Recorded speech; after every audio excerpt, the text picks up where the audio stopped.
Good evening भाई लोग, good evening. कैसे हो आप सभी? चलो बहुत बढ़िया, बहुत बढ़िया। अच्छा, वॉइस और वीडियो क्लियर है? सभी लोग जल्दी से रिस्पॉन्ड कर दो, उसके बाद सेशन को शुरू करते हैं। बहुत ही बढ़िया, बहुत ही इंपॉर्टेंट सेशन है। मेजर रिवर्स, इंडिया की मेजर रिवर्स यानी प्रमुख नदियां।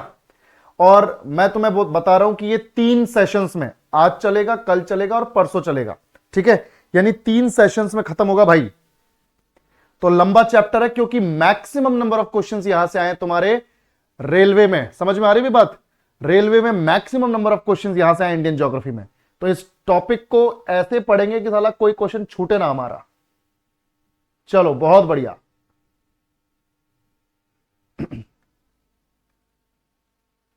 निखिल, आज तेरे पास नहीं आया, त्रिपर्णा के पास भी नहीं आया।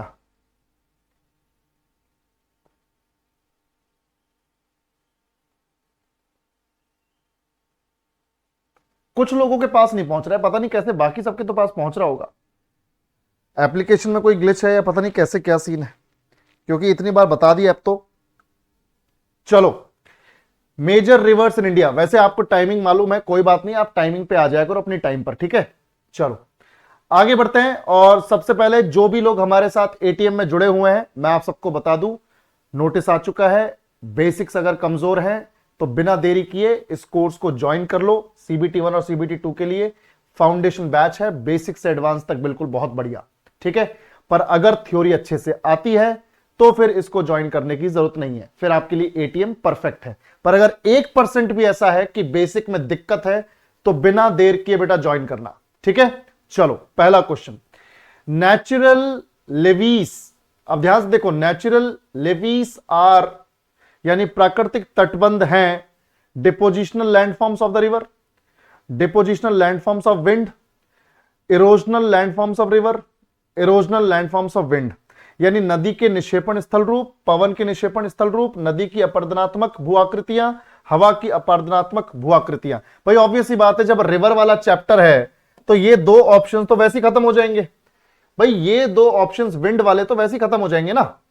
तो बचा क्या कि भाई नेचुरल लेवीज यानी प्राकृतिक तटबंध हैं क्या। अब मैं आपको बताता हूं प्राकृतिक तटबंध हैं क्या, ध्यान से सुनो।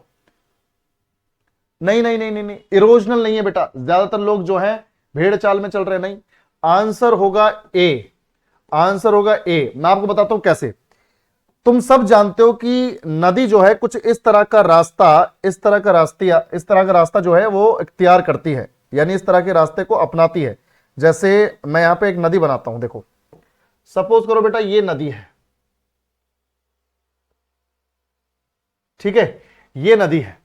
अब ये जो नदी है जब ये आ रही है यहां से, मान लो ऊपर की तरफ से आ रही है, हाइट से आ रही है नीचे की तरफ, तो इसके पास 2 किनारे हैं। आप सब जानते हो नदी के 2 किनारे हैं भाई। एक तो ये वाला किनारा है, एक तो ये वाला बैंक है इसका, और एक दूसरा बैंक है, ये दूसरा किनारा बच्चों ये है। तो नदी क्या करती है, अपने साथ में बहुत ज्यादा अवसाद लेके आती है। नदी जब प्लेन इलाके में बहती है, मैदानी इलाकों में बहती है, तो अपने साथ में अवसाद लेके बह रही होती है, सेडिमेंट लेके बह रही होती है। अवसाद का मतलब है कंकर, पत्थर, मिट्टी, कूड़ा, कचरा, सब। तो वो क्या होता है, जैसी नदी में कभी फ्लो बढ़ता है, जैसी नदी में तेजी से बहाव बढ़ता है, तो वो जो नदी का पानी वो बाहर आता है, दोनों किनारे से बाहर आता है। और उस बाहर आने के साथ, नदी के पानी के बाहर आने के साथ, जो कूड़ा, कचरा, कंकर, मिट्टी है वो भी बाहर आता है। तो पानी तो फिर बाहर आके वापस चला जाता है नदी में, पर जो कूड़ा, कंकर, जो सॉलिड वेस्ट है वो रह जाता है बाहर, अवसाद रह जाता है बाहर। यानी इस तरीके से ध्यान से देखो, जो अवसाद है बेटा, जो अवसाद है वो डिपॉजिट हो जाता है। जो भी अवसाद है वो नदी के किनारे पर क्या हो जाता है, डिपॉजिट हो जाता है। तो नदी के किनारे डिपॉजिट हो जाता है सारा का सारा अवसाद, दोनों किनारों पर। तो जब भी नदी का बहाव तेज होता है, जब भी नदी का बहाव तेज होता है, तो नदी जो सेडिमेंट अपने साथ में ला रही है, कई बार वो सेडिमेंट बाहर आ जाता है जमीन, अपना नदी के रास्ते से, और किनारों पर जमा हो जाता है। तो इस तरह के स्ट्रक्चर को बोलते हैं नेचुरल लेवीज, यानी प्राकृतिक तटबंध। यानी एक तरीके से नदी का बॉर्डर हो गया है ना, नदी का पानी अब आराम से इसमें बहेगा क्योंकि बॉर्डर बन चुका है। तो ये जो नेचुरल जो प्राकृतिक रूप से ये जो जमाव हुआ है, निक्षेपण हुआ है ना भाई, कटाव थोड़ी हुआ है, नदी का कटाव थोड़ी हुआ है, किनारे का कटाव थोड़ी हुआ है, किनारे पर जमाव हुआ है अवसाद का, निक्षेपण हुआ है अवसाद का। तो निक्षेपण की वजह से, डिपोजिशन की वजह से अगर कोई ऐसा स्थल रूप बन रहा है तो उसे बोलते हैं नदी का निक्षेपण स्थल रूप। तो ये है नेचुरल लेवीज। आई होप आपको समझ में आया हो। बिल्कुल Triparna, residues deposited on the both sides of river. Very good, चलो बहुत बढ़िया। तो सेडिमेंट का डिपोजिशन है नदी के दोनों साइड पर। जब भी नदी में फ्लो तेज होगा तो कूड़ा कचरा सेडिमेंट सब बाहर आ जाएगा और जमा हो जाएगा किनारे पर, उसी को नेचुरल लेवीज बोल दिया है। चलो second question, which of the following river basins is the most populated in the world. भाई ध्यान से देखो, यहां पर पूछा है और वर्ल्ड की बात बोल के यहां पे जो नदियां हैं वो हैं हमारी कौन सी, इंडियन। सो बेसिकली ऑप्शन में दिक्कत नहीं, कोई दिक्कत नहीं है। विच of the following river basins is the most populated, ठीक है भाई, सबसे घनी आबादी वाली, सबसे घनी आबादी वाली। मुझे बताओ गंगा के किनारे ज्यादा लोग बसे हुए हैं, यमुना के, गोदावरी के या महानदी के, जल्दी बताओ भाई। नहीं सरोज ज्यादा नहीं, एक क्वेश्चन छूटा है। गंगा जी के किनारे, बहुत बढ़िया। तो गंगा के किनारे, गंगा के किनारे ज्यादातर शहर बसे हुए हैं, गंगा के किनारे ज्यादातर शहर बसे हुए हैं, ज्यादातर जनसंख्या रहती है भारत की, उत्तर भारत की, है ना। गंगा किनारे कई शहर हैं, जैसे मैं आपको बताता हूं, जैसे यहां पर देखो बेटा ध्यान से, जैसे यहां उत्तराखंड में ये ग्लेशियर है गंगोत्री। कौन सा ग्लेशियर है बच्चों, गंगोत्री, है ना, ये गंगोत्री ग्लेशियर है। और उत्तराखंड में ही ये ग्लेशियर है सतोपंथ, सतोपंथ। अब तुम सब जानते हो, इतना बेसिक तो मुझे लगता है तुम्हें मालूम होगा, और अगर नहीं मालूम है तो फिर से भैया बेसिक अगर पढ़ना है तो फिर वो जाना पड़ेगा कोर्स में। अगर बेसिक नहीं मालूम तो देखो, गंगोत्री से निकलती है भागीरथी, गंगोत्री से कौन सी नदी निकलती है, भागीरथी, गंगोत्री से निकलती है भागीरथी। और सतोपंथ से निकलती है अलकनंदा। कौन सी नदी बच्चों, अलकनंदा। और दोनों ध्यान से सुनो, भागीरथी, अलकनंदा। अब ध्यान से सुनना, भागीरथी और अलकनंदा दोनों मिलती हैं, ये मिलती हैं उत्तराखंड में एक जगह पर, देवप्रयाग में। देवप्रयाग, तो पहला तो टाउन जो बसा है गंगा के किनारे वो है देवप्रयाग, ठीक है। मैं मेजर सिटीज बता देता हूं अभी तुम्हें, ये कौन सी जगह है, देवप्रयाग। तो उत्तराखंड में पहला शहर जो गंगा के किनारे बसा हुआ है दैट इज देवप्रयाग। और उसके बाद फिर जैसे जैसे आगे बढ़ोगे तो आएगा हरिद्वार, पहले आएगा ऋषिकेश, पहले आएगा ऋषिकेश, तो पहले आ जाएगा ऋषिकेश। ऋषिकेश होली जगह है, पवित्र जगह है, तो ऋषिकेश भी एक टाउन हो गया, ये बसा हुआ है। ऋषिकेश के बाद यहां देखो उत्तराखंड में हरिद्वार, हरिद्वार सब जानते हो तुम लोग, हरिद्वार बसा हुआ है। हरिद्वार के बाद बेटा ध्यान से देखो, हरिद्वार के बाद, हरिद्वार के बाद जो है, जैसे ये यूपी में आती गंगा तो यहां पे इंपॉर्टेंट शहर है कन्नौज। कौन सा शहर इंपॉर्टेंट, उससे पहले बिजनौर, फर्रुखाबाद, वो सब हैं छोटे छोटे शहर, पर जो इंपॉर्टेंट है वो है कन्नौज। तो यहां पे कन्नौज बसा हुआ है। कन्नौज के बाद फिर आगे जाओगे तो ये कानपुर, ये क्या है, कानपुर, तो कानपुर हो गया। कानपुर के आगे और एक मेजर टाउन आएगा इलाहाबाद, बहुत बड़ा शहर, तो इलाहाबाद ये बसा हुआ, यानी इलाहाबाद की जगह आप बोलते हैं प्रयागराज। क्या बोलते हैं, प्रयागराज। प्रयागराज के बाद बच्चों फिर आएगा वाराणसी, बनारस यानी काशी, ठीक है, बनारस यानी वाराणसी। उसके बाद देखो बेटा आगे जाएंगे तो आगे आएगा पटना, बिहार में पटना। कितने बड़े बड़े शहर बता रहा हूं, छोटे छोटे तो मैंने छुए भी नहीं अभी, इतने शहर है, इतनी ज्यादा पॉपुलेशन है गंगा किनारे। तो ये हो गई बेटा पटना। पटना के बाद भागलपुर, बिहार में ही भागलपुर, ठीक है। भागलपुर के बाद जैसे आगे बढ़ोगे तो इधर बंगाल में है फरक्का, फरक्का शहर बसा हुआ है, फरक्का। और जैसे ही फिर गंगा नीचे की तरफ आती है तो नीचे कलकत्ता यानी कोलकाता, आज का कोलकाता, अंग्रेजों के जमाने का कलकत्ता। तो ये इंपॉर्टेंट शहर हैं गंगा किनारे भैया, ऋषिकेश, हरिद्वार, कन्नौज, कानपुर, प्रयागराज, वाराणसी, पटना, भागलपुर, फरक्का और ये हुगली के किनारे। यहां पे देखो गंगा को यहां बंगाल में हुगली बोलते हैं, इसके किनारे कोलकाता। तो ये देखो मोस्ट पॉपुलेटेड हो गई हमारी, मोस्ट पॉपुलेटेड, हाँ बिल्कुल मोस्ट पॉपुलेटेड हो गई अपनी गंगा।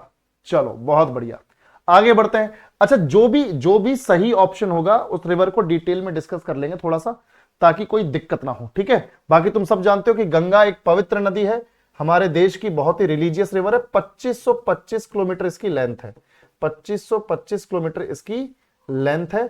और आप सब जानते हो कि कहां से निकल रही है, ठीक है। गंगोत्री से निकलती है भागीरथी के रूप में, सतोपन से निकलती है अलकनंदा के रूप में, दोनों मिल जाते हैं देवप्रयाग में और यहां बन जाती है गंगा। पर आम बोलचाल में हम बोलते हैं कि भागीरथी ही गंगा है, क्योंकि भागीरथी का कंट्रीब्यूशन गंगा को बनाने में ज्यादा है। भागीरथी ज्यादा पानी लेके आती है, जब वो देवप्रयाग में अलकनंदा से मिलती है तो ज्यादा पानी लेके आती है, इसलिए भागीरथी को माना जाता है कि ये असल में गंगा है, ठीक है। चलो, which of the following is a non perennial river, इनमें से कौन सी गैर बारहमासी नदी है, यानी जो 12 मास यानी 12 महीने नहीं बहती। जल्दी बताओ भाई, इनमें से तीन तो 12 महीने बहने वाली नदी है, कौन सी एक है जो 12 महीने नहीं बहती।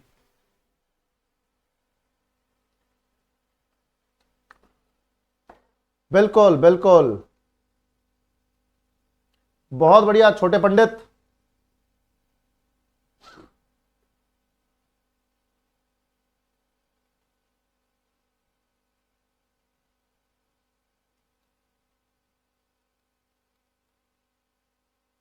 बहुत बढ़िया, तो डी कृष्णा, बिल्कुल।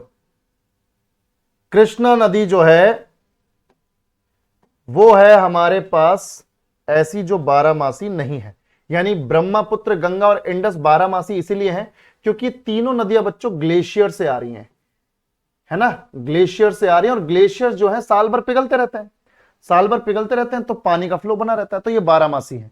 ग्लेशियर से आ रही है तो ये क्या है, पेरेनियल है, 12 मासी है। पर कृष्णा जो है सीजनल रिवर है, जब मानसून आता है तो कृष्णा में फ्लो बनता है, जब मानसून नहीं होता तो कृष्णा का फ्लो कम हो जाता है। और गर्मियां आते आते, मानसून से पहले की जो गर्मियां होती है उस टाइम पे तो कृष्णा का जो पानी है वो लगभग सूखने लगता है। तो याद रखो बेटा, 12 मासी नदियां जो हैं ये 3 है, कृष्णा नहीं है, क्योंकि ये तो ग्लेशियर से आ रही है और ये सीजनल रिवर है। ये कैसी रिवर है, सीजनल, क्योंकि साउथ इंडिया में, यानी ये जो हमारा पेनिनसुलर इंडिया है, यहां पर कोई भी ग्लेशियर नहीं है। तो जब मानसून आता है तब यहाँ की पूरे दक्षिण भारत की जो नदियां हैं वो सब मानसून पर डिपेंडेंट हैं, सीजनल रिवर्स हैं। यानी कि एक तरीके से ये कह लो कि भाई जो है मानसूनल रिवर्स हैं। और यहां पर ये 12 मासी, क्योंकि ये ग्लेशियर से आ रही हैं, ठीक है। और अगर तुम इनका इलाका देखोगे तो ब्रह्मपुत्र का तो तुम जानते हो, ब्रह्मपुत्र देखो, ब्रह्मपुत्र कुछ इस तरह से बहती है, मैं बस रूट बता रहा हूं। ये ब्रह्मपुत्र का रूट है, इस तरह से आती है, अरुणाचल में एंटर होके फिर असम से ऐसे ये आ गई, ठीक है। बाकी तुम जानते हो गंगा का रूट अभी देखा, और उसके बाद इंडस यहां से निकलती है, और ये इस तरह से, ये देखो ये इंडस है। तो ये तो 12 मासी नदियां हैं क्योंकि ग्लेशियर से आ रही हैं, ठीक है भाई। चलो, बाकी तुम सबको मालूम होना चाहिए कि ये जो नदियां हैं ये कहां से निकल रही हैं। भाई ब्रह्मपुत्र तो निकलती है, ब्रह्मपुत्र कहां से निकलती है, क्योंकि ग्लेशियर है तो ग्लेशियर का नाम पता होना चाहिए, ग्लेशियर का नाम पता होना चाहिए। ग्लेशियर का नाम ये है, देखो यहां पर ये ग्लेशियर है, इस ग्लेशियर का नाम है आंगसी ग्लेशियर, आंगसी ग्लेशियर। और ये आंगसी ग्लेशियर एक बहुत बड़े ग्लेशियर का हिस्सा है, बहुत बड़े ग्लेशियर का हिस्सा है आंगसी ग्लेशियर, बहुत बड़े ग्लेशियर का। इस बहुत बड़े ग्लेशियर का नाम है चेमा युंगडुंग, चेमा युंगडुंग ग्लेशियर। और इस चेमा युंगडुंग ग्लेशियर का हिस्सा है आंगसी, जहां से ब्रह्मपुत्र निकलती है, ठीक है। बाकी जो हमारी इंडस है, इंडस निकलती है बच्चों, इंडस निकलती है, सिंधु नदी निकलती कहां से, सिंधु नदी निकलती है, एक जगह है तिब्बत में, बोखरचू, बोखरचू नाम की जगह है, वहां पर एक छोटा सा ग्लेशियर है, वहां से बोखरचू, बोखरचू से निकलती है, ठीक है, बोखरचू से निकलती है, चेमा युंगडुंग के पास ही ये बोखरचू ग्लेशियर है, वहां से निकलती है ये इंडस। चलो आगे बढ़ते हैं। बाकी कृष्णा का सोर्स क्या है, कृष्णा का सोर्स बच्चों ये महाबलेश्वर महाराष्ट्र से, महाबलेश्वर महाराष्ट्र, ये देखो ये यहां पर महाबलेश्वर, तो महाबलेश्वर चोटी से निकलती है, महाबलेश्वर चोटी से निकलती है, ये कृष्णा नदी कुछ इस तरह से बहती है, फिर ये महाराष्ट्र, कर्नाटक, तेलंगाना, आंध्र प्रदेश, और आंध्र प्रदेश के बाद बंगाल की खाड़ी में चली जाती है। ये है भाई हमारी कृष्णा नदी। ठीक है, चलो आगे बढ़ते हैं। Which of the following rivers drain into the Bay of Bengal? जल्दी से इसका जवाब दो, जल्दी से जवाब दो भाई, इसका जल्दी से जवाब दो। Which of the following rivers drains into the Bay of Bengal? निम्नलिखित में से कौन सी नदी बंगाल की खाड़ी में गिरती है? बहुत बढ़िया, आंसर है ए, आंसर है ए, क्योंकि नर्मदा, लूनी, तापी, इनका पानी तो जाता है अरब सागर की तरफ। इनफैक्ट लूनी का तो रण ऑफ कच्छ में ही, कच्छ के रण में ही गायब हो जाता है। नर्मदा और तापी तो तब भी अपना पानी अरब सागर में गिरा देती हैं, पर लूनी जो है वो गायब हो जाती है। देखो भाई ध्यान से, जैसे मैं आपको बताता हूं, गोदावरी तो ये रही, आंसर तो हमें पता ही है। गोदावरी निकलती बच्चों नासिक से, नासिक से निकलती है गोदावरी। नासिक में ना एक गांव है, एक गांव है बच्चों नासिक में, इसका नाम है त्र्यंबकेश्वर। त्र्यंबकेश्वर, त्र्यंबकेश्वर, नासिक में त्र्यंबकेश्वर से निकलती गोदावरी। और गोदावरी फिर कुछ इस तरह से देखो आगे बढ़ते हुए तेलंगाना होते हुए छत्तीसगढ़ के साइड से निकल के आंध्र प्रदेश से होके ये बंगाल की खाड़ी में चली गई। ये है अपनी गोदावरी रिवर, है ना, ये तो गोदावरी हो गई। और गोदावरी के बारे में आप सब जानते हो कि गोदावरी जो है, गोदावरी नासिक से निकल के बंगाल की खाड़ी में जा रही है, और ये दक्षिण भारत की, पेनिनसुलर इंडिया की, साउथ इंडिया की लॉन्गेस्ट रिवर है। साउथ इंडिया की, south India's longest river 1465 kilometre लंबी है, 1465 किलोमीटर लंबी है। साउथ इंडिया की लॉन्गेस्ट रिवर है, दक्षिण भारत की सबसे लंबी नदी है। और क्योंकि पूरे भारत की सबसे लंबी नदी गंगा है, गंगा के साथ इसका कंपैरिजन है, क्योंकि वो उत्तर भारत की और पूरे भारत की लंबी नदी है, 2525 किलोमीटर। इसे बोला जा रहा है कि ये दक्षिण भारत की सबसे लंबी है, तो इसे कई बार लंबाई की वजह से दक्षिण की गंगा भी कहा जाता है। इसे क्या कहा जाता है? दक्षिण की गंगा, यानी साउथ गंगा। इसे साउथ गंगा भी कहा जाता है, यानी दक्षिण की गंगा भी कहा जाता है बेटा, दक्षिण गंगा। ठीक है, याद रखना। तो ये नासिक से निकली त्र्यंबकेश्वर से, और कहां चली गई?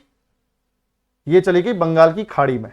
ठीक है, चलो तो ये यहां पर हो गया। अच्छा एक चीज याद रखो, एक चीज याद रखो, आज तो मैं मेजर रिवर्स मार्क करवा रहा हूं, कल इनकी ट्रिब्यूटरीज भी देखेंगे, इनकी सहायक नदियां भी देखेंगे। ठीक है भाई, आज मेजर रिवर्स को मार्क कर रहे हैं, उनके मेन मेन फैक्ट्स जो है याद कर रहे हैं। इसके बाद देखो भाई, गोदावरी तो हो गई, नर्मदा, लूनी और तापी। भाई नर्मदा कहां से निकलती है? तुम सबको मालूम है, नर्मदा निकलती है यहां पर मैकाल पहाड़ियां हैं, मध्य प्रदेश और छत्तीसगढ़ में मैकाल पहाड़ियां हैं। मैकाल पहाड़ियों के ऊपर ये जो मध्य प्रदेश वाला हिस्सा है, यहां पर है अमरकंटक चोटी, अमरकंटक चोटी, अमरकंटक पीक। और इस अमरकंटक पीक से, अमरकंटक चोटी से निकलती है भैया नर्मदा नदी। और नर्मदा नदी कुछ इस तरह से निकलती है, ध्यान से देखो किस तरीके से निकलती है। ये कुछ इस तरह से निकलती है, ये देखो भैया, ये नर्मदा मध्य प्रदेश, और ये चली गई गुजरात में। ठीक है, और गुजरात के बाद चली गई गल्फ ऑफ खंबात में, खंबात की खाड़ी में, यानी अरब सागर में चली गई। तो ये नर्मदा है, अमरकंटक से निकलती है। उसके बाद तापी देखो भाई, तापी जो है बैतूल का पठार, बैतूल है यहां पे मध्य प्रदेश में। कौन सी जगह है? बैतूल। तो बैतूल में एक जगह है मुल्ताई, मुल्ताई, तो मुल्ताई यानी बैतूल, तो बैतूल। ध्यान से देखो बेटा, ये इस तरह से ये देखो मुल्ताई से निकली, फिर अपना एमपी, एमपी से थोड़ा सा महाराष्ट्र, फिर गुजरात, और इस तरीके से ये भी अरब सागर में चली गई। तो ये तापी हो गई। तो ये ऊपर वाली तो नर्मदा है बच्चों, ऊपर वाली नर्मदा है और नीचे वाली तापी है। और दोनों को ट्विन रिवर्स, जुड़वा नदियां कहा जाता है, क्योंकि दोनों एक दूसरे के पैरेलल बह रही हैं। बाकी लूनी की अगर बात करें तो तुम सब जानते हो कि दिल्ली हरियाणा होते हुए, राजस्थान होते हुए, ये है भैया अपने पास गुजरात तक अरावली हिल्स, अरावली पहाड़ियां। और इन्हीं अरावली पहाड़ियों से, ध्यान से देखो, इन्हीं अरावली पहाड़ियों से निकलती है हमारी लूनी रिवर। ये अरावली पहाड़ियां हैं। तो अरावली में यहां पर देखो, ये जगह है, यहां पर एक जगह है, तुम सब जानते हो, अजमेर। कौन सी जगह बच्चों? अजमेर। तो अजमेर के पास पुष्कर वैली है, पुष्कर घाटी है। तो अजमेर के पास पुष्कर घाटी से निकलती है लूनी इस तरह से, और फिर इस तरह से आगे बढ़ते गुजरात के कच्छ में जाके गायब हो जाती है। क्योंकि राजस्थान की नदी तो ऑब्वियस सी बात है, पानी की तो कमी होगी, तो भैया पुष्कर वैली से निकलती है। कहां से निकलती है? पुष्कर घाटी से। अजमेर के पास एक जगह है पुष्कर, तो पुष्कर घाटी से, वही जगह है जहां पे मेला लगता है पुष्कर का, जानवरों का। ठीक है, तो पुष्कर में जानवरों का मेला लगता है, ऊंट घोड़े इन सब का। तो भाई देखो ध्यान से, ये है अपनी लूनी नदी, ये देखो, ये कच्छ में जाके गायब होगी, क्योंकि राजस्थान की नदी तो ऑब्वियस सी बात है, पानी की कमी है, और इतना पानी कम है कि सी तक पहुंच नहीं पाती है, अरब सागर तक पहुंच ही नहीं पा रही है। और फिर गुजरात और राजस्थान दोनों ऐसे इलाके जहां गर्मी ज्यादा होती है, तो यहां पर इवेपोरेशन, वाष्पीकरण की मात्रा भी ज्यादा है, इसलिए पानी भाप बन के जल्दी उड़ जाता है गर्मी की वजह से, तो पानी की कमी हो ही जाती है। तो ये लूनी नदी जो है, ये याद रखना तुम, ठीक है। तो लूनी नदी हो गया। चलो भाई, तो नर्मदा, तापी, लूनी और बाकी गोदावरी तो हमने कर ही ली। चलो आगे बढ़ते हैं। तो आंसर तो हमारा गोदावरी हो ही गया। फिर देखो, कौन सी नदी is known as river Jamuna in its lower course after it enters Bangladesh? Bangladesh में प्रवेश करने के बाद कौन सी नदी को अपने निचले प्रवाह में जमुना नदी के नाम से जाना जाता है? जल्दी बताओ भाई, जल्दी बताओ। क्या बात है, क्या बात है, बहुत बढ़िया।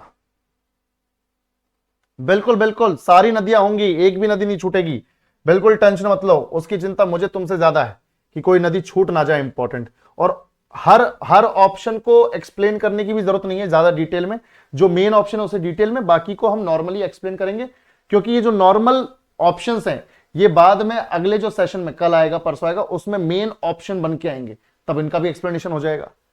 तो यहां पर कौन सी नदी को जमुना कहा जाता है? ब्रह्मपुत्र को, ब्रह्मपुत्र को। आप सब जानते हो कि भैया यहां पर है चेमा युंगडुंग ग्लेशियर, अभी मैं बता रहा था यही बात, ये चेमा युंगडुंग ग्लेशियर है, ठीक है। कौन सा glacier? Chema Yungdung glacier, Chema Yungdung glacier है, ये हिमनद है। और इसी ग्लेशियर का, बच्चों ध्यान से देखो, इसी ग्लेशियर का जो पूर्वी हिस्सा है इसे बोलते हैं आंगसी ग्लेशियर। क्या बोलते हैं? आंगसी ग्लेशियर। और इसी आंगसी ग्लेशियर से निकलती है हमारी ब्रह्मपुत्र, यानी जिसे सांगपो बोलते हैं तिब्बत में। क्या बोलते हैं बच्चों? सांगपो नदी बोलते हैं। ये देखो तिब्बत में इसे जब बह रही है तो इसे क्या बोलते हैं? सांगपो। फिर ये अरुणाचल में एंटर करती है, और अरुणाचल में एंटर करते इसका नाम चेंज हो जाता है। भाई यहां तो सांगपो है, यहां सांगपो, अरुणाचल में इसका नाम हो जाता है दिहांग। क्या हो जाता है? दिहांग, या फिर आप इसे सियांग भी बोल सकते हो, दिहांग या फिर सियांग। अरुणाचल में दिहांग या फिर सियांग। और उसके बाद ये पहुंचती है सदिया। भाई हमारे असम में एक जगह है सदिया, तो जैसे ही ये सदिया पहुंचती है, इसका नाम चेंज हो जाता है, क्योंकि सदिया में दो नदियां और आके मिलती हैं इससे, ठीक है। सदिया में दो नदियां और आके मिलती हैं, यहां से आ रही होती है दिबांग। कौन सी नदी? दिबांग। और इधर से आ रही होती है, इसको सही से लिखते हैं दिबांग को, वरना विबांग लग रहा है तुम्हें, है ना, दिबांग। और इधर से आती है भैया अरुणाचल से ही, इधर से सदिया में आके मिलती है, इसका नाम है लोहित। लोहित, लोहित तो याद कर लोगे, मेले लोहित ने थाना थाया, है ना भाई? क्यों भाई, लोहित कोई है क्या लोहित अपनी क्लास में? लोहित ने थाना थाया, लोहित बोले दा तेला लोहित तेले आने ते पहले भी थाना थाता था, तेले दाने ते बाद भी थाना थाएदा, ठीक है। देखो भाई, तो सत्थ लौंदा है लोहित, ध्यान से देखो भाई बिल्कुल ध्यान से देखो, ये यहां पर दिबांग, लोहित और ये दिहांग। अब तीन नदियों का संगम है सदिया नाम की जगह पर। कौन सी जगह पर बेटा? सदिया। चलो भाई ध्यान से देखो, औशिक आज रिपीट करूंगा, टेंशन ना ले, आज रिपीट करूंगा। चलो बहुत बढ़िया। तो ये देखो, दिहांग, दिबांग और लोहित जब सदिया में मिले असम में, तो इसका नाम पड़ गया ब्रह्मपुत्र, और ये ब्रह्मपुत्र के नाम से आगे बढ़ने लगी असम में। पर जैसी ये अपने निचले हिस्से में आती है बांग्लादेश में, बेटा इसका नाम हो जाता है जमुना। बांग्लादेश में आते इसका नाम हो जाता है जमुना। यानी जब ये निकल रही तो इसे बोलते हैं इसका अपर कोर्स, यानी ऊपरी प्रवाह, और जब ये नीचे की तरफ आ रही तो इसे बोलते हैं निचला प्रवाह। ठीक है, तो जमुना बोलते हैं इसे। यहां पे असम में तो अपने ब्रह्मपुत्र बोलते हैं, बांग्लादेश में क्या बोलते हैं? जमुना। ठीक है भाई, जमुना। तो ब्रह्मपुत्र का नाम है जमुना बांग्लादेश में। चलो भाई, तो ये हो गया अपना जमुना। बाकी हुगली तो गंगा को ही बोलते हैं, गंगा गंगा ही है। यमुना हम जानते हैं। यमुना अगर तुम नहीं भी जानते तो मैं एक बार यहां पर रूट तो बता ही देता हूं, फटाफट से देखो भाई। यहां पर उत्तराखंड में ग्लेशियर है यमुनोत्री। कौन सा ग्लेशियर बच्चों? यमुनोत्री ग्लेशियर। और इसी यमुनोत्री ग्लेशियर के पिघलने से बनती है यमुना रिवर। और यमुना रिवर कुछ इस तरह से देखो, हरियाणा, उत्तराखंड से निकली पहले, उत्तराखंड, फिर हरियाणा और यूपी के बॉर्डर पर, फिर दिल्ली, दिल्ली से होके फिर वापस से यूपी और हरियाणा के बॉर्डर पर, और उसके बाद ये यूपी में आ गई, और यूपी से होते हुए चले गई प्रयागराज में, जहां ये गंगा से मिल जाती है। तो प्रयागराज तक जाती है यमुना। ये यमुना है बच्चों। ये कौन सी रिवर है? यमुना। चलो आगे बढ़ते हैं, आंसर तो हमें पता चली गया, ब्रह्मपुत्र। चलो बहुत बढ़िया, आगे चलो। Next question, which of the following is an east flowing river? निम्नलिखित में से कौन पूर्व की ओर बहने वाली नदी है? जल्दी बताओ, इनमें से पूर्व की तरफ बहने वाली नदी कौन सी है? जल्दी से रिस्पॉन्ड करो।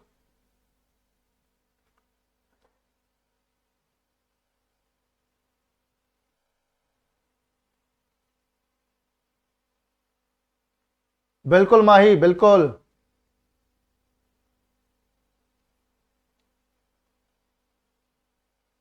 बिल्कुल सची को। देखो फैक्ट्स तुम्हें मालूम है, बेसिक्स क्लियर है। बहुत बढ़िया, शाबाश। तो यहां पर हो गया, यहां पर हो गया।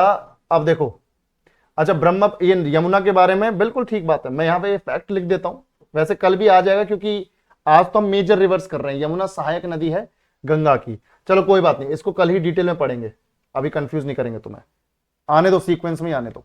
इसके बाद which of the following is an east flowing river? तो जैसे तुमने यहां पर जवाब दिया, तो ईस्ट फ्लोइंग तो भैया सिर्फ दामोदर है।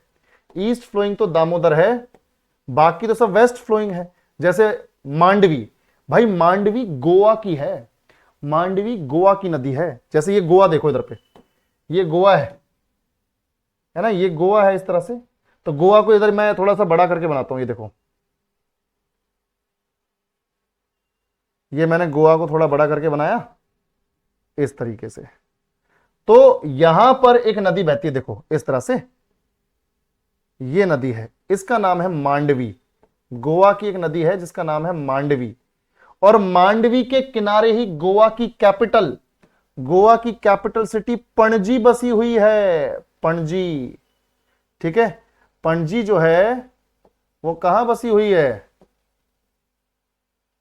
याद रखना, पणजी ये बसी हुई है मांडवी नदी के किनारे गोवा में। तो ये हो गई मांडवी। उसके बाद ऑप्शन क्या अपना दूसरा? तापी। तापी तो सब जानते हो। देखो मांडवी क्या है? वेस्ट फ्लोइंग है, अरब सागर की तरफ जा रही है। तापी देखो, तापी अभी हम लोगों ने देखी थी। तापी बैतूल के मुल्ताई से निकलती है, मध्य प्रदेश, महाराष्ट्र, गुजरात होते हुए चली जाती है अरब सागर में, यानी गल्फ ऑफ खंबात में। तो ये तापी भी वेस्ट फ्लोइंग हो गई, है ना, पश्चिमवर्ती नदी हो गई।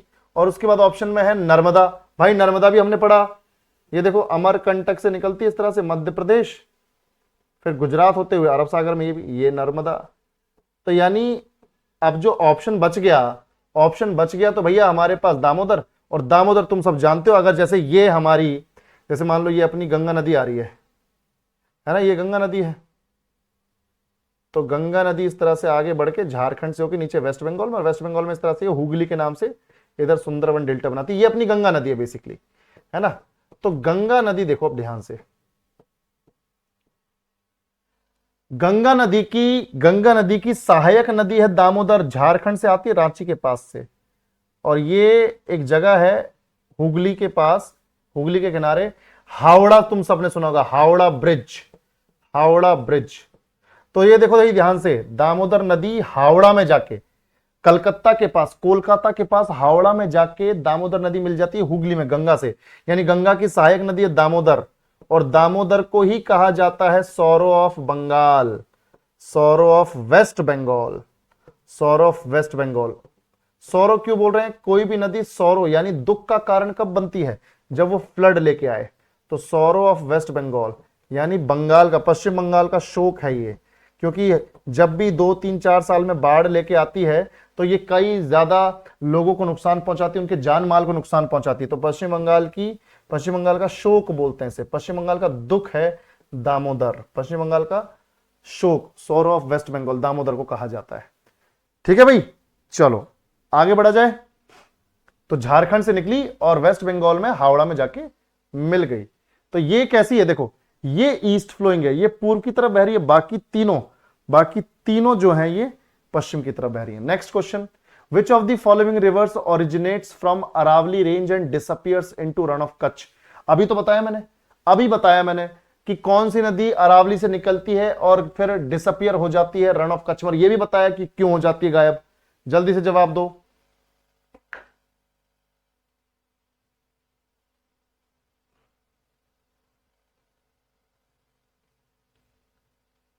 क्या बात है,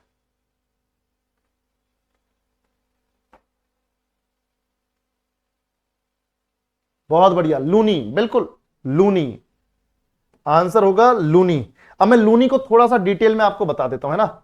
देखो भाई, तुम सब जानते हो ये अपनी अरावली हिल्स हैं, दिल्ली, हरियाणा, राजस्थान और गुजरात तक। अब मैं आपको एग्जैक्ट बताता हूं। देखो इधर इधर अजमेर है भाई, ये अजमेर शहर है, पृथ्वीराज चौहान का जन्म यहीं पर हुआ था। तो अजमेर जो है उसके पूर्वजों का एरिया रहा है जिस पर वो शासन करते थे। तो अजमेर अरावली के बीचों बीच में है, अजमेर अरावली से घिरा पड़ा है अजमेर। अजमेर के पास एक जगह है, अजमेर के पास एक जगह है पुष्कर। कौन सी जगह है बच्चों? पुष्कर। और ये पुष्कर घाटी से निकलती है हमारी पुष्कर घाटी से निकलती है हमारी लूनी नदी, और इस तरह से डेजर्ट से होते हुए ये कच्छ में जाके गायब हो जाती है।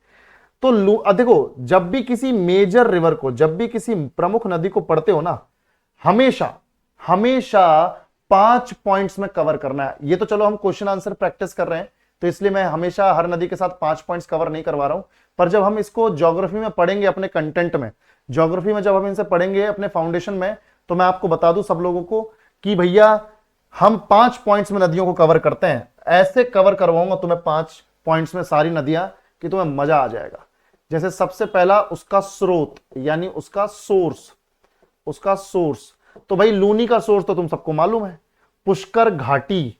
क्या है भाई लोग? पुष्कर घाटी, अजमेर, अरावली, राजस्थान, है ना भाई। पूरा एड्रेस लिख देना भाई। तो याद रखो स्रोत क्या है? पुष्कर घाटी, अजमेर,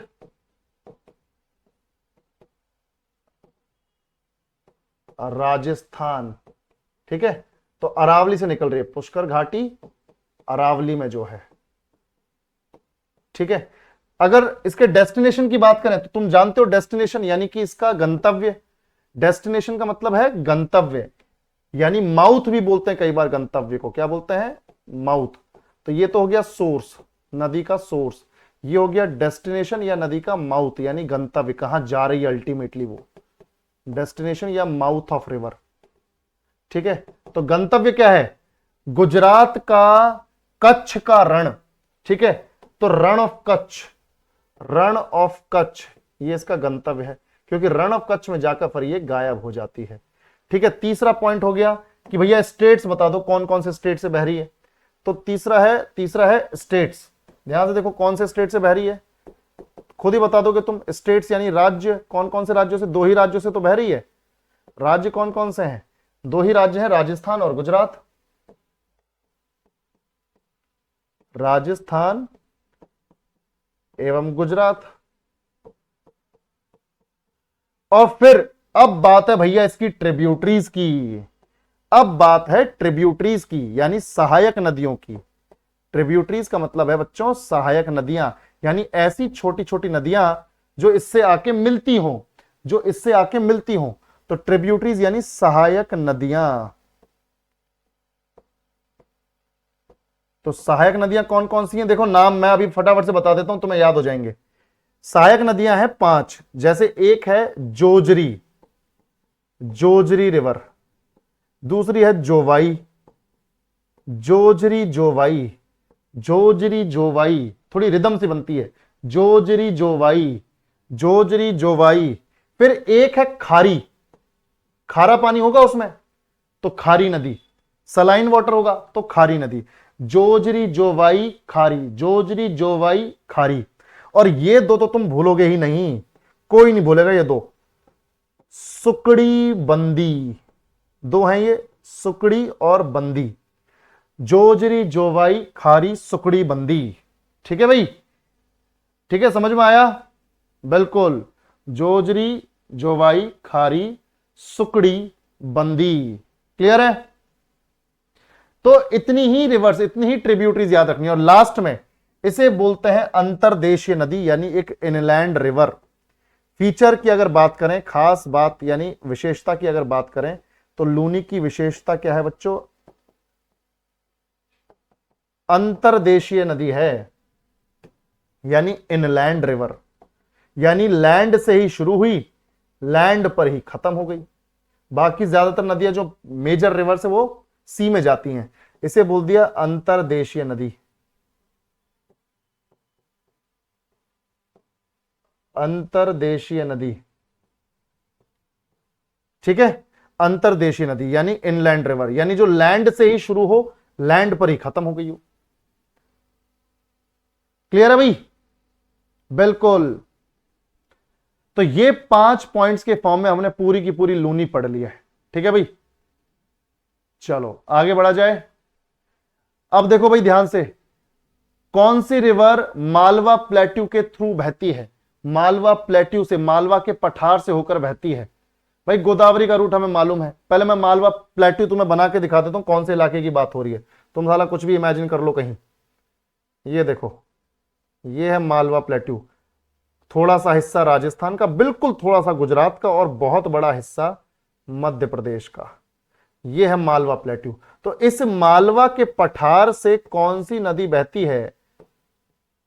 मालवा के पठार से, मालवा के पठार से कौन सी नदी बहती है मालवा प्लेट्यू से? देखो तो भाई सबसे पहले गोदावरी नहीं, गोदावरी तो नीचे महाराष्ट्र से बहती है। ये देखो, नासिक के त्र्यंबकेश्वर से निकल के इस तरीके से ये तेलंगाना होते हुए छत्तीसगढ़ के साइड से ये आंध्र प्रदेश जाके ये डेल्टा बनाती है, और ये चली गई हमारी गोदावरी। तो भाई गोदावरी तो नहीं है मालवा प्लेट्यू से होते हुए बहने वाली नदी। ठीक है, चलो गोदावरी हो गई। उसके बाद दूसरा क्या है? भीमा।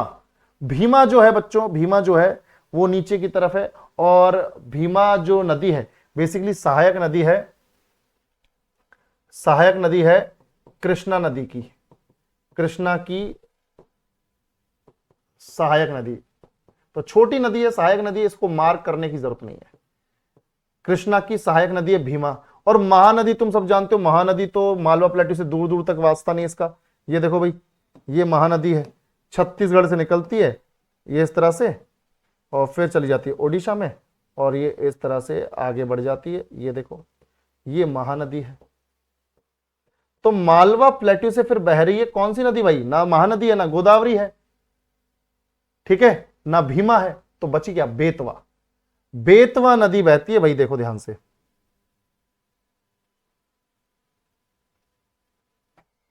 ये देखो, और यहां जाके मिल जाती है यमुना से। कौन सी नदी से? यमुना से। बेतवा नदी, ये देखो भाई, ये है बेतवा नदी। तो बेतवा मालवा प्लेट्यू से निकल रही है, बेतवा। ठीक है, तो आंसर हो गया हमारा बेतवा। चलो, तो अगला question, which of the following is the western most of the Himalayan reverse in India? Bharat के हिमालय क्षेत्र में निम्नलिखित में से कौन सी नदी भारत में हिमालय की सबसे पश्चिमी नदी है? यानी सबसे वेस्ट में जो नदी है वो बताओ। लूनी वेस्ट में है क्या? नहीं, इंडस है, भागीरथी, अलकनंदा है। इनको मार्क ही कर लेते हैं, इनको मार्क ही कर लेते हैं भाई। देखो भाई, तुम सब जानते हो ये अपना कौन सा ग्लेशियर, तुम सब जानते हो ये कौन सा ग्लेशियर, ये गंगोत्री।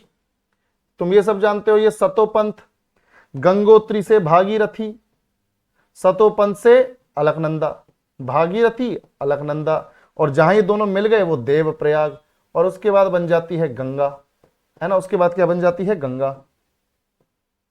उसके बाद गंगा बन जाती है। ठीक है, इतना हमें समझ में आ गया। तो ये तो अभी इनकी लोकेशन समझ में आ गई, भागीरथी और अलकनंदा की। अगर इंडस की देखो तो भाई इंडस तो निकलती है, यहां पर एक झील है, तुम सब जानते हो एक झील है मानसरोवर झील। तो मानसरोवर झील के पास से निकलती है इंडस, मानसरोवर झील है। यहां पर तुम सबको मालूम है यहां पर चेमा युंगडुंग ग्लेशियर है। ठीक है, तो चेमा युंगडुंग ग्लेशियर,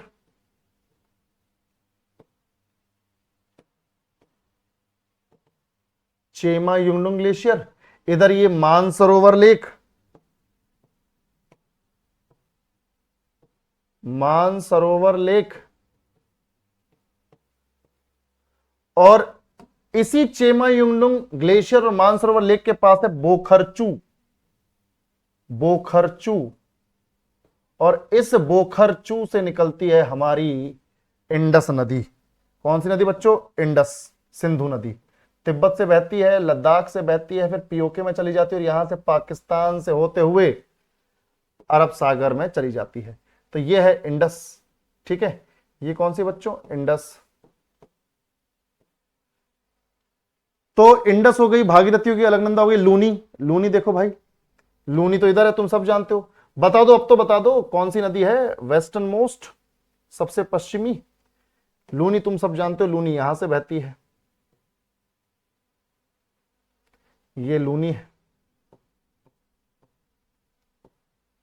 तो सबसे पश्चिम में कौन सी है? लूनी भी नहीं, भागीरथी भी नहीं, अलकनंदा भी नहीं, सबसे पश्चिम में है इंडस। ठीक है, तो ये है इंडस। आंसर हो गया बच्चों सिंधु। ठीक है, चलो बहुत बढ़िया, बहुत बढ़िया। अगला क्वेश्चन देखो, which of the following rivers merges in the Arabian sea, इनमें से कौन सी नदी अरब सागर में गिरती है? तीस्ता, कृष्णा, नर्मदा, कावेरी। अरब सागर में कौन सी गिरती है? तीस्ता, कृष्णा, नर्मदा, कावेरी। जल्दी बताओ बेटा, जल्दी। नर्मदा, बहुत बढ़िया, नर्मदा, बहुत बढ़िया। ठीक है, नर्मदा है, शाबाश। फटाफट से देखो, तो नर्मदा को मार्क कर देते हैं। और नर्मदा रिवर के बारे में तुम सब जानते हो। नर्मदा का देखो, मैंने बोला नर्मदा को भी 5 पॉइंट्स में कवर करोगे, नर्मदा को 5 पॉइंट्स में कवर करो। भाई सोर्स क्या है तुम सब जानते हो, सोर्स है अमरकंटक पीक, अमरकंटक चोटी है, मैकाल पहाड़ियों के ऊपर, मैकाल पहाड़ियों के ऊपर अमरकंटक चोटी है मध्य प्रदेश में। मैकाल पहाड़ियों पर मध्य प्रदेश में अमरकंटक चोटी, यहां से निकल गई भैया अपनी नर्मदा रिवर। ये देखो, मध्य प्रदेश और गुजरात होते हुए चली गई कहां पर? खंबात की खाड़ी में, यानी अरब सागर में, खंबात की खाड़ी। तो दूसरा पॉइंट हो गया अपना डेस्टिनेशन, तो खंबात की खाड़ी भी हो गया। पहला सोर्स अमरकंटक चोटी मध्य प्रदेश, मैकाल पहाड़ी, फिर डेस्टिनेशन खंबात की खाड़ी, अरब सागर, है ना। ये हो गया अरब सागर, खंबात की खाड़ी, डेस्टिनेशन हो गया। बाकी स्टेट्स तुम्हें मालूम है, मध्य प्रदेश और गुजरात, मध्य प्रदेश और गुजरात 2 स्टेट्स में बह रही है, मध्य प्रदेश और गुजरात। उसके बाद अगर ट्रिब्यूटरीज की बात करें तो ट्रिब्यूटरीज, ट्रिब्यूटरीज बहुत बढ़िया है। देखो ट्रिब्यूटरीज बहुत बढ़िया है। शेर, भाई जंगल का राजा कौन? जंगल का राजा शेर।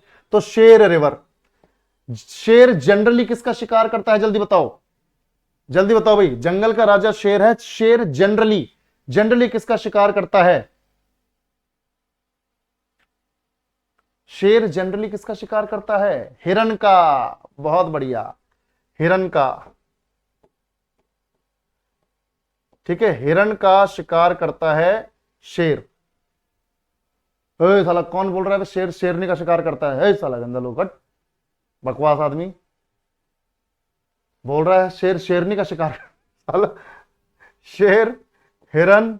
ठीक है भाई, शेर हो गया, हिरन हो गया, उसके बाद तवा, दो किचन के आइटम्स, तवा, शेर, हिरन, तवा, और उसके बाद शक्कर। तो दो किचन के आइटम्स हैं, दो अपने जानवर हैं, शेर, हिरन, तवा, शक्कर। शेर, हिरन, तवा, शक्कर। ठीक है भाई, चलो बहुत बढ़िया। तो ये हो गई हमारी शेर, हिरन, तवा, शक्कर, ये चार ट्रिब्यूटरीज। बाकी तुम सब जानते हो कि यही नर्मदा नदी भेड़ाघाट जबलपुर के पास एक धुआंधार जलप्रपात यानी वाटरफॉल बनाती है ना भाई, धुआंधार, धुआंधार झरना बनाती है भेड़ाघाट जबलपुर के पास, धुआंधार झरना। और इसी नर्मदा के बैंक पर गुजरात का एक फेमस शहर है भरूच, भरूच शहर, भरूच, भरूच शहर, जो कि सूती कपड़ा उद्योग के लिए फेमस है। ठीक है, इसी नर्मदा के ऊपर देश का सेकंड लार्जेस्ट डैम है Sardar Sarovar dam, second largest dam है सरदार सरोवर डैम। और इसी नर्मदा को कहा जाता है, नर्मदा को कि ये लॉन्गेस्ट नदी है, longest river of South India or peninsular India. देखो, दक्षिण भारत की सबसे लंबी नदी, longest river of South India, flowing towards west, पश्चिम की तरफ बहने वाली सबसे लंबी नदी है प्रायद्वीपीय भारत की, longest river of South India, flowing towards west, पश्चिम की तरफ बहने वाली दक्षिण भारत की सबसे लंबी। अदरवाइज तो सबसे लंबी गोदावरी है और इसकी लंबाई है 1312 किलोमीटर, 1312 किलोमीटर। ठीक है, और उसके बाद एक चीज याद रखो, ये रिफ्ट वैली में बहती है, रिफ्ट वैली में बहती है, रिफ्ट वैली यानी कि भ्रंश घाटी, भ्रंश घाटी में बहती है। भ्रंश घाटी का मतलब है जब भूकंप वगैरह आते हैं तो जमीन में क्रैक पड़ जाते हैं ना, डीप नैरो क्रैक, बहुत ही गहरे और सकरी खाड़ी बन जाती है, खाड़ी बोल रहा हूं, बहुत गहरी और सकरी खाई बन जाती है, नैरो डीप क्रैक होता है। उस नैरो डीप क्रैक में अगर नदी बहने लगे तो उसे बोलते हैं भ्रंश घाटी। तो रिफ्ट वैली में, भ्रंश घाटी में बहती है। ठीक है, खास बातें हैं ये, फीचर्स हैं। चलो भाई, तो ये हो गई नर्मदा के बारे में। बाकी एक नर्मदा से रिलेटेड एक आंदोलन भी है, नर्मदा बचाओ आंदोलन, नर्मदा बचाओ आंदोलन। और नर्मदा बचाओ आंदोलन को लीड किया था मेधा पाटेकर ने, मेधा पाटेकर, नर्मदा बचाओ आंदोलन लेड बाई मेधा पाटेकर, आदिवासियों के बिहाफ पर किया था ताकि डैम बनाने के चक्कर में उनकी जमीन खाली ना करवाई जाए।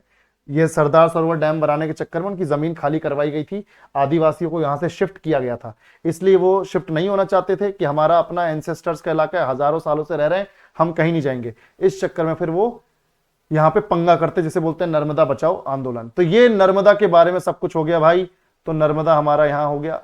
तो इस तरीके से अगर बेसिक देखो, यहां तो तब भी मैं थोड़ा सा फास्ट जाता हूं और थोड़ा सा ऊपर से जाता हूं तब भी, क्योंकि उतना बेसिक में जा ही नहीं सकते इतने कम टाइम में, लिमिटेड टाइम में। तो जिसको बेसिक से पढ़ना है, बहुत बढ़िया से पढ़ना है, धीरे धीरे सिस्टमेटिक मैनर में पढ़ना है, तो आप इस बैच को ज्वाइन कर सकते हो।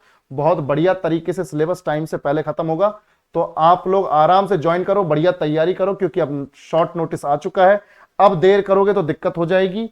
और जो लोग बढ़िया से अपना जो बेसिक्स क्लियर कर चुके हैं ऑलरेडी, वो अपना एटीएम में बने रहो, लगातार बढ़िया प्रैक्टिस करते रहो। ठीक है, चलो बेटा, आज के लिए सेशन को यहीं खत्म करते हैं, आज के लिए सेशन को यहीं खत्म करते हैं। Thank you so much, take care, bye bye.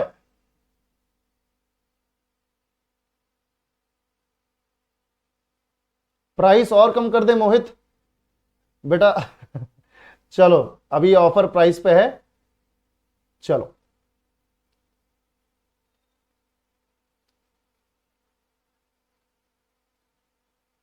चलो बेटा, take care, bye bye, good night. Thank you Mahi, thank you.